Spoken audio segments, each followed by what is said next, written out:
is valueless. I will not value what is valueless, for what is valuable belongs to me.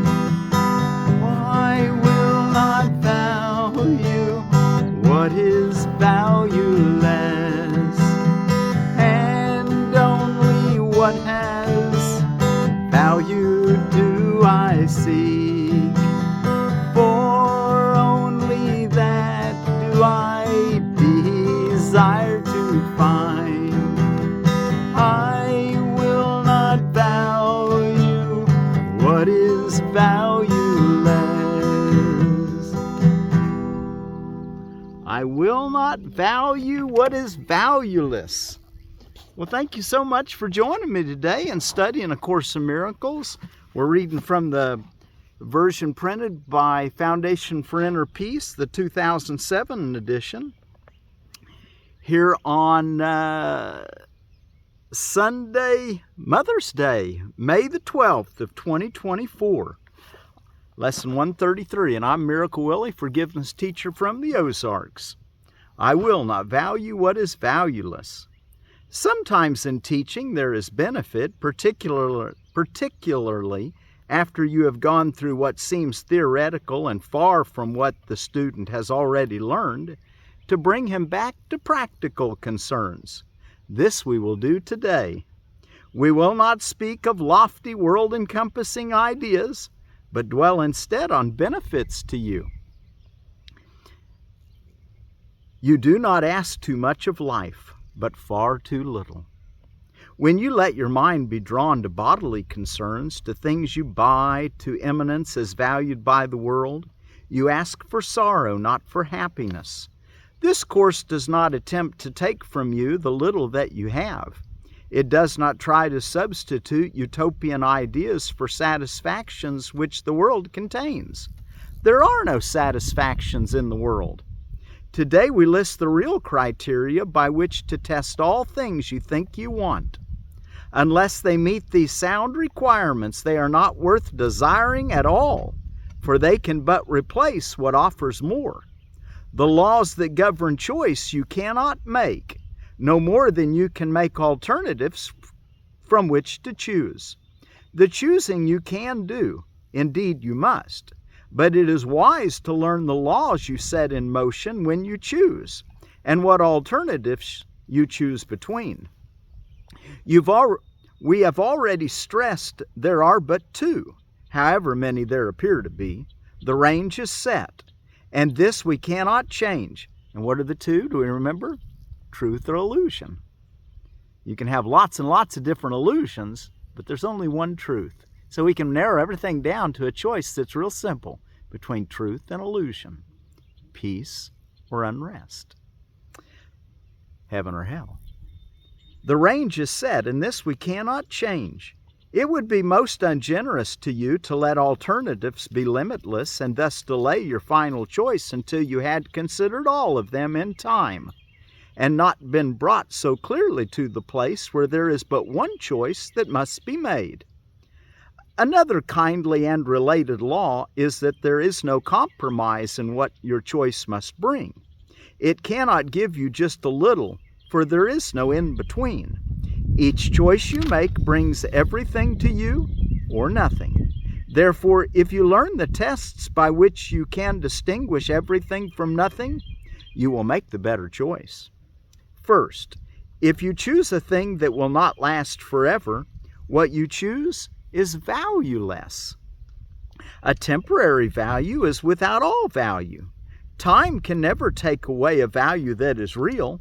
What fades and dies was never there and makes no offering to him who chooses it. He is deceived by nothing in a form he thinks he likes. Next, if you choose to take a thing away from someone else, you will have nothing left. This is because when you deny his right to everything, you have denied your own. You therefore will not recognize the things you really have, denying they are there. Who seeks to take away has been deceived by the illusion loss can offer gain. yet loss must offer loss and nothing more. Your next consideration is the one on which the others rests. Your next consideration is the one on which the others rest. Why is the choice you make of value to you? What attracts your mind to it? What purpose does it serve? Here it is easiest of all to be deceived. For what the ego wants, it fails to recognize.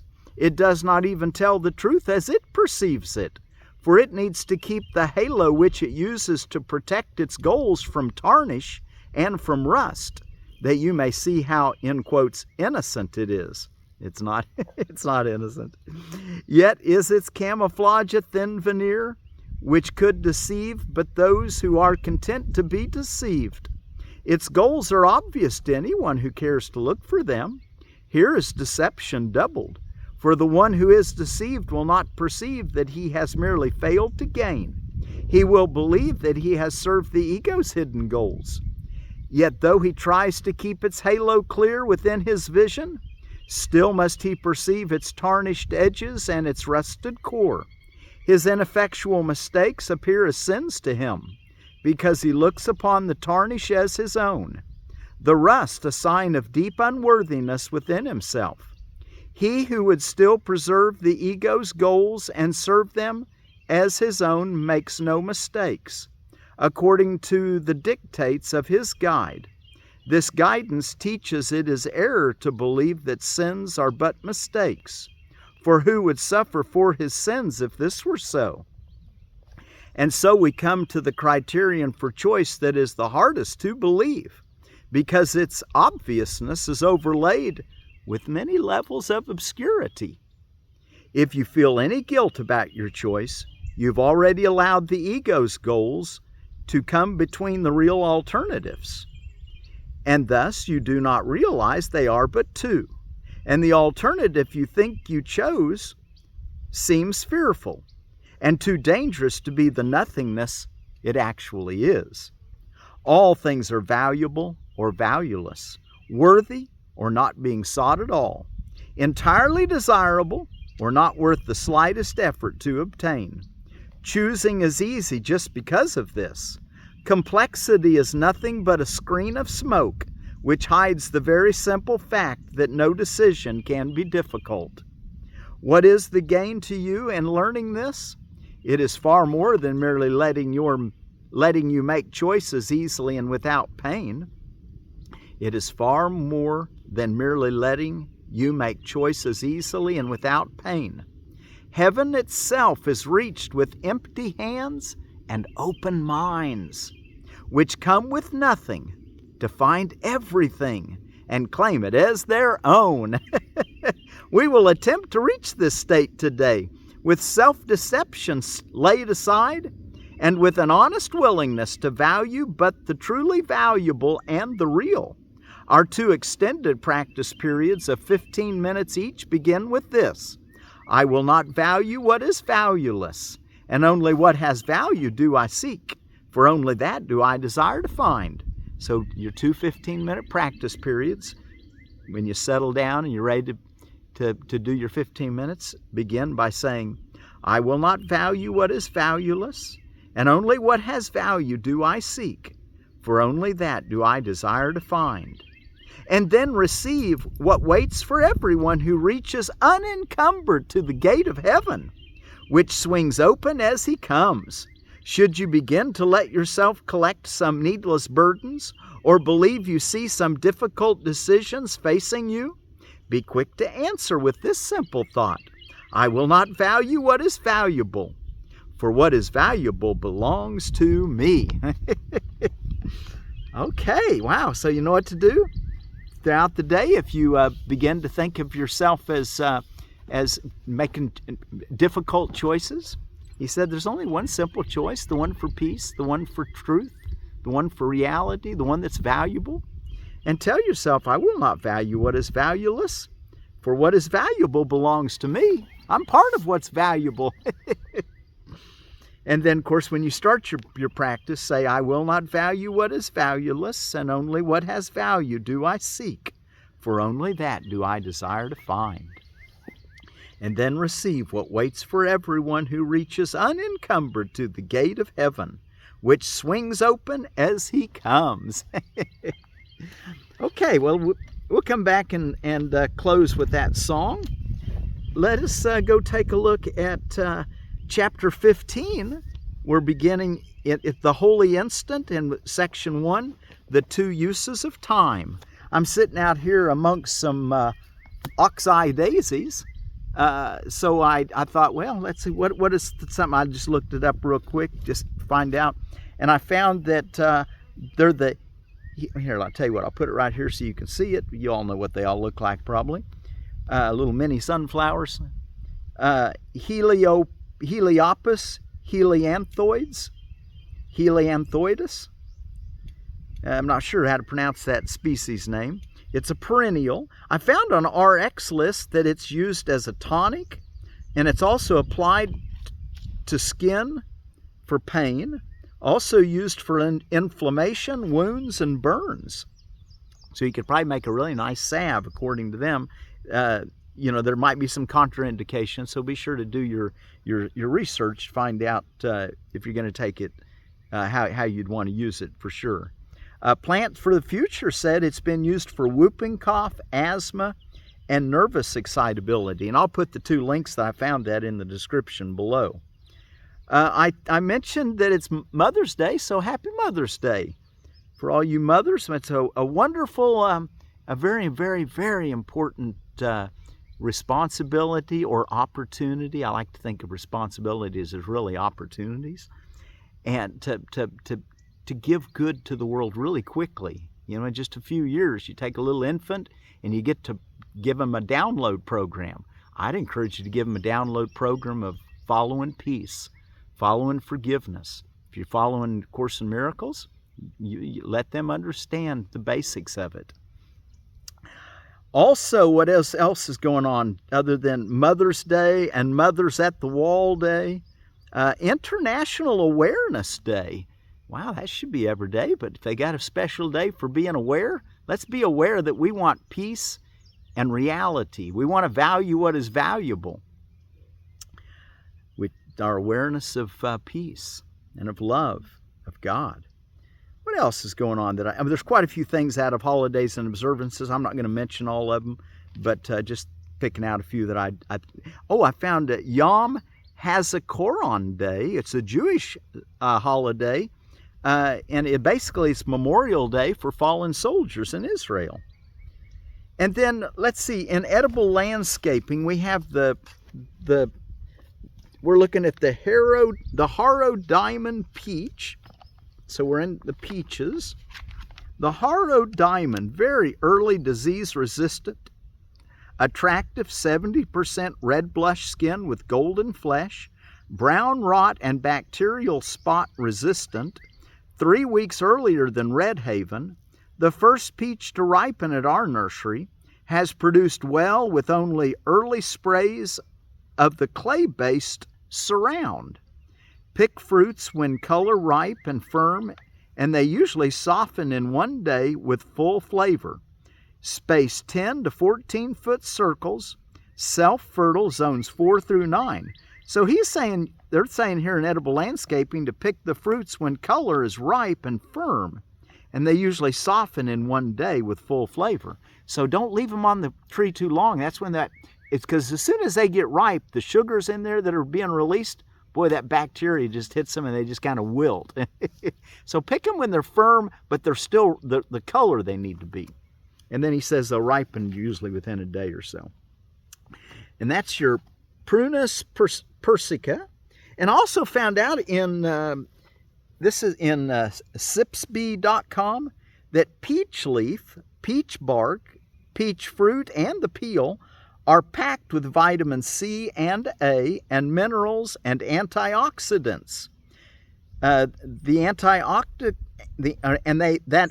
antioxidants act as an anti-inflammatory, boost your immune system, lowers blood sugars, and benefits the skin.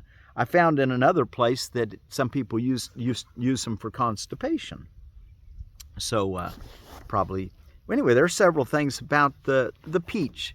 the prunus persica, not just the fruit, but the outer bark and I wouldn't cut the tree itself, but if you're pruning the tree, you could take that outer bark on it or a limb, something that you're going to be trimming off. Okay, and use the bark from that, or just eat the peaches or the peach leaves, and maybe there's several things you could make some things out of it. Okay, the 2 uses of time, and of course keep our idea going all through the day. I will not value what is valueless, for what is valuable belongs to me. Okay, the holy instant, chapter 15, the 2 uses of time, section 1. Can you imagine what it means to have no cares, no worries, no anxieties, but merely to be perfectly calm and quiet all the time? Yet that is what time is for, to learn just that and nothing more. Wow, let's read that again since that's an important concept. Can you imagine what it means to have no cares, no worries, no anxieties, but merely to be perfectly calm and quiet all the time? That is what time is for, to learn just that and nothing more. God's teacher cannot be satisfied with his teaching until it constitutes all your learning. He has not fulfilled his teaching function until you have become such a consistent learner that you learn only of him, the Holy Spirit. When this has happened, you will no longer need a teacher or time in which to learn. Paragraph 2. One source of perceived discouragement from which you may suffer is your belief that this takes time, and that the results of the Holy Spirit's teaching are far in the future. This is not so, for the Holy Spirit uses time in his own way, and is not bound by it. Time is his friend in teaching. It does not waste him as it does you. And all the waste that time seems to bring with it is due but to your identification with the ego, which uses time to support its belief in destruction. The ego, like the Holy Spirit, uses time to convince you of its inevitability of the goal and end of teaching. To the ego, the goal is death, which is its end. But to the Holy Spirit, the goal is life, which has no end. Paragraph 3. The ego is an ally of time, but not a friend, for it is as mistrustful of death as it is of life, and what it wants for you it cannot tolerate. The ego wants you dead, but not itself. The outcome of its strange religion must therefore be the conviction that it can pursue you beyond the grave. And out of its unwillingness for you to find peace even in death, it offers you immortality in hell. Oh my gosh. Eternal damnation. It speaks to you of heaven, but assures you that heaven is not for you. How can the guilty hope for heaven, is what the ego says. Paragraph 4. The belief in hell is inescapable to those who identify with the ego. Their nightmares and their fears are all associated with it. The ego teaches that hell is in the future, for this is what all its teaching is directed to. Hell is its goal, for although the ego aims at death and dissolution as an end, it does not believe it. The goal of death which it craves for you leaves it unsatisfied. No one who follows the ego's teaching is without the fear of death. Yet if death were thought of merely as an end of pain, would it be feared? We have seen this strange paradox in the ego's thought system before, but never so clearly as here. For the ego must seem to keep fear from you to hold your allegiance. It doesn't want to load you down with so much fear that you withdraw your allegiance to it. Yet it must engender fear in order to maintain itself. Again, the ego tries and all too frequently succeeds in doing both, by using dissociation for holding its contradictory aims together so that they seem to be reconciled. The ego teaches thus: death is the end as far as hope of heaven goes. Yet because you and the ego cannot be separated, and because it cannot conceive of its own death, it will pursue you still, because guilt is eternal. Such is the ego's version of immortality. and it is this the ego's version of time supports. 5. The ego teaches that heaven is here and now because the future is hell. Even when it attacks so savagely that it tries to take the life of someone who thinks its is the only voice, it speaks of hell even to him, for it tells him hell is here as well, and bids him leap from hell into oblivion. The only time the ego allows anyone to look upon with equanimity is the past. The word equanimity, mental calmness. Let's read it with that word in there. The only time the ego allows anyone to look upon with mental calmness or equanimity is the past. And even there, its only value is that it is no more. Paragraph 6, how bleak and despairing is the ego's use of time, and how terrifying, for underneath its fanatical insistence that the past and future be the same is hidden a far more insidious threat to peace. The ego does not advertise its final threat, for it would have its worshippers still believe that it can offer them escape. But the belief in guilt must lead to the belief in hell, and always does. The only way in which the ego allows the fear of hell to be experienced is to bring hell here, but always as a foretaste of the future. For no one who considers himself as deserving of hell can believe that punishment will end in peace. Paragraph 7. The Holy Spirit teaches thus, there is no hell. Hell is only what the ego has made of the present. The belief in hell is what prevents you from understanding the present, because you are afraid of it. The Holy Spirit leads as steadily to heaven as the ego drives to hell. For the Holy Spirit, who knows only the present, uses it to undo the fear by which the ego would make the present useless.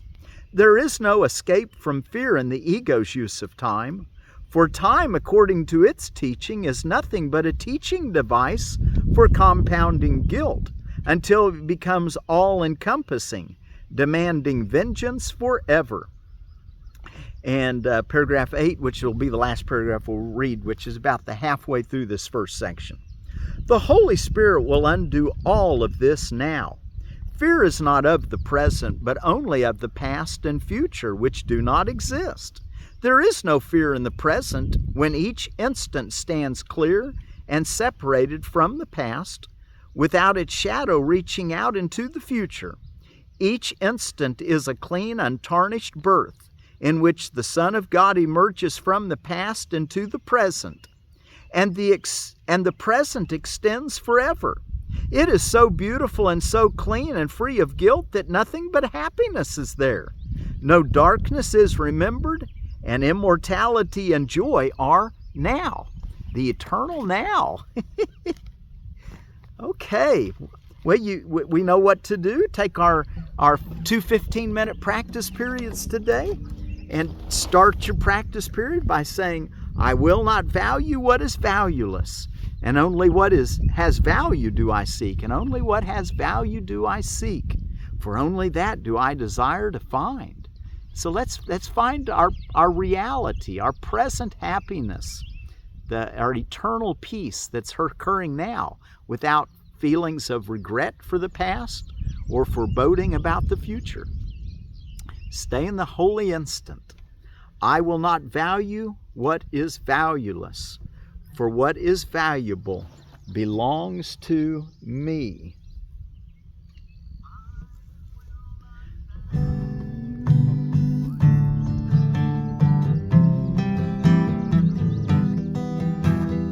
I will not value what is valueless.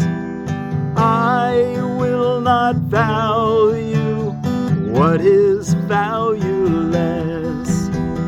For what is valuable belongs to me. I will not value what is valueless. For what is valuable belongs to me.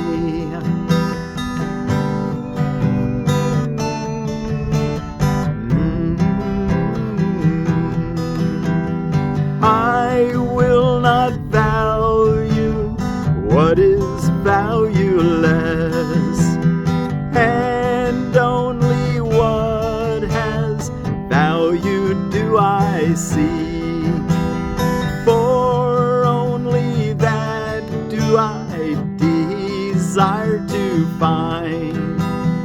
I will not value what is valueless, and only what has value do I seek. For only that do I desire to find. I will not value what is valueless. I will not value what is valueless. For what is valuable belongs to me.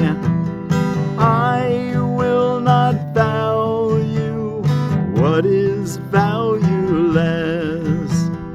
For what is valuable belongs to me. I will not value what is valueless.